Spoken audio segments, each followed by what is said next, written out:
Bloomberg Audio Studios. Podcasts, radio, news. Donald Trump is going to be back in the White House. The task before us will not be easy, but I will bring every ounce of energy, spirit, and fight that I have in my soul to the job that you've entrusted to me. This is a great job. There's no job like this. This is the most important job in the world. But with Trump fully focused on his America First agenda, how will African nations fare on the president's foreign policy radar? And will China continue to fill the vacuum that's left behind? I will not rest until we have delivered the strong, safe, and prosperous America that our children deserve and that you deserve. This will truly be the golden age of America. This is a magnificent victory for the American people that will allow us to make America great again. On this episode of the Next Africa podcast, we'll look at what another 4 years of President Trump will mean for the U.S. relationship with the continent. And with Africa already low on the list of U.S. priorities, will African leaders see much of a difference at all? I'm Jennifer Zabasajja, and this is the Next Africa podcast, bringing you one story each week from the continent, driving the future of global growth with the context only Bloomberg can provide. Joining us this week is Neil Munshi, Bloomberg's deputy managing editor for Africa, and also Peter Martin, our Africa and Middle East reporter based in Nairobi. Hello to both of you. Hopefully you've gotten some sleep and you've been able to digest this all. Let's just start here. I mean, unlike in 2020, a clear result in the election came quite quickly. Neil, maybe we start with you. How are you seeing African leaders responding to this victory by Trump? I think if you take a step back, you can see in Europe, the sky is falling. Ukraine, it's a big deal. The Middle East, it's a big deal. But the truth is, Africa has never been a strategic priority for any American administration. So the reaction in Africa is not going to be as big as it is in many of those other places, right? And that's what we're seeing. Congratulations, Mr. Trump, but not sort of great joy or great outrage the way you might see in other parts of the world, because Democrat or Republican, they don't tend to treat Africa as a strategic priority. Is there anything, though, that we can glean from Trump's first time in office about his policy towards Africa? I mean, we've heard some rhetoric about how he sometimes describes emerging economies. I mean, did he pay much attention to the continent during his first administration? None at all, basically. Besides the infamous whole countries comment, he was basically indifferent to Africa or dismissive. And I think the change that we'll see from Biden to Trump is rhetorically, in that sense. But also, I mean, there's an argument to be made that Trump will be more transactional, right? That's kind of the cliche about him. U.S. policy towards Africa has long been pretty transactional, right? The Biden administration's biggest strategic gain was the Lobito Corridor, which takes Zambian copper to the coast of Angola, right? It was about critical minerals and countering China. I think that they're likely to ramp up the countering China part and probably ramp down. The Biden administration did some focus on democracy, on human rights, and countering Russian influence, which a Putin-friendly Trump administration is likely to ramp down. And Peter, I mean, what's your take on this?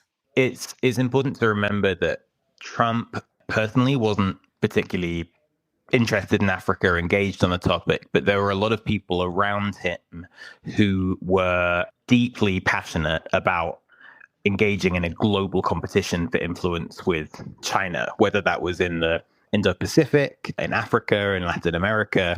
But that really gave focus to the way that they thought about the developing world in general, including Africa.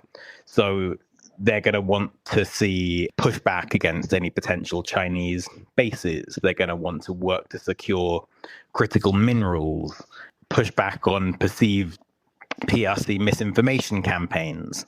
So that's going to be one really clear focus. On Russia, I'd say it's a little bit more ambiguous. Again, some of those national security figures around Trump, John Bolton is a good example in the first Trump administration, very critical of Russia's role in Africa. Trump himself, famously perhaps, is less concerned about Russia's global role. And so I think it sort of remains to be seen how that will play out. One other area where there may be some shift in policy from the Biden administration comes to foreign aid funding.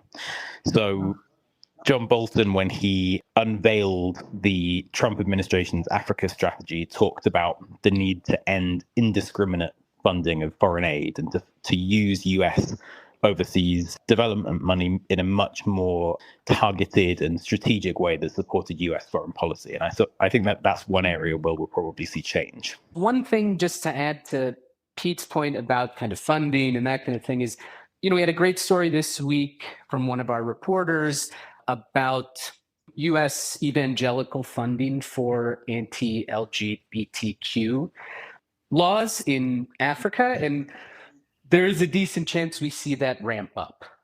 And it would obviously be targeted to a lot of the countries that have pursued a lot of that legislation, right? Yeah, and I'm not saying that would come from the government itself, right? But whereas a Democratic administration would try to counter that or look askance at that kind of funding, if you look at, Trump administration policies, they're probably much more likely to look kindly on that kind of funding.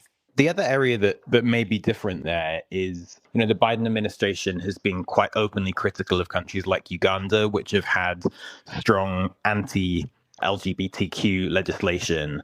Former Trump officials I've spoken to suggest that strain in US foreign policy, that kind of pro-human rights, anti-discrimination strain, will be removed. And there are two constituencies in the Republican Party that plays to. One is the Christian right, which have a moral objection to those kinds of US policies in Africa. And the second is kind of the strategists who believe that it's counterproductive to US interests to tell what are oftentimes very Christian and conservative populations how to conduct their internal affairs. And so I think that'll be one shift. Well, stick with us, both of you. We're going to talk more about what a Trump presidency could potentially mean for the continent. Dig into that a little bit more when we come back.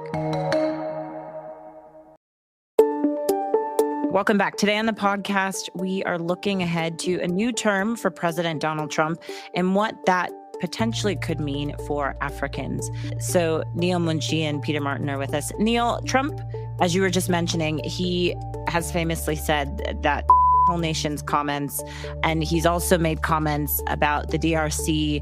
Have you seen in any media on the continent these comments really reverberating and concerning leaders maybe in the region? The recent kind of, when he was talking about the migrants are coming from the Congo thing, I don't think that really did. To be honest, I think when he was president and he said whole countries, that was the kind of thing that did at the time. But again, African leaders, just like leaders everywhere, practice realpolitik. And in the end, they deal with the American president they have. There are quite a few African leaders who like the Trump emphasis on trade and investment over aid. It's something, if you ask them about Chinese policies in the continent, where they'll praise them and say, look, we want to be an investment destination. We don't want an object of Western sympathy. So some of that rhetoric may go down quite well. And I mean, they also don't want lectures on human rights. Many African leaders, right? That's why they preferred the Chinese model to the American model, also because the Chinese model came with a lot of money. Let's just stick on China and Russia and the influence that they have had on the continent. Potentially, if we do see the U.S. receding a bit from their own relations to the continent, we could see these two countries really stepping up what it is that they're doing. I mean, I wonder from both of your perspectives if you see that changing in the near term in a significant way. One thing to keep in mind is that China and Russia are on two different tiers, right? China is by far, in a way, the most influential foreign country in Africa, right? They poured tens of billions of dollars into the continent over years and years, built a lot of infrastructure, a lot of projects all over the continent. Russia its role on the continent gets kind of magnified because the things they do are so kind of extraordinary, right? Mercenaries and kind of the Wagner Group is quite like a catchy kind of thing, but they don't have that kind of influence. And it's not likely even under a Trump administration that they would rise to the level of China. African countries want investment and they want to build their economies, develop their economies and create jobs for their people. And China is the only one who's come to the table with the kind of money that could make that happen. If the US recedes from what is already not much engagement, it's likely that sort of middle tier powers who are already kind of coming into the continent, like the United Arab Emirates, Saudi Arabia, Turkey, India, are the ones who are going to rise in influence on the continent because they are coming with money, with investment. Finally, to both of you, I mean, what are the key moments now you're paying close attention to? I remember just a few weeks ago, we were talking about the significance of President Biden's trip to Angola. I believe that's still happening. But what is it that you're watching closely for as it pertains to U.S. and Africa relations? I mean, I think the key thing to watch for will be the appointments as they take shape.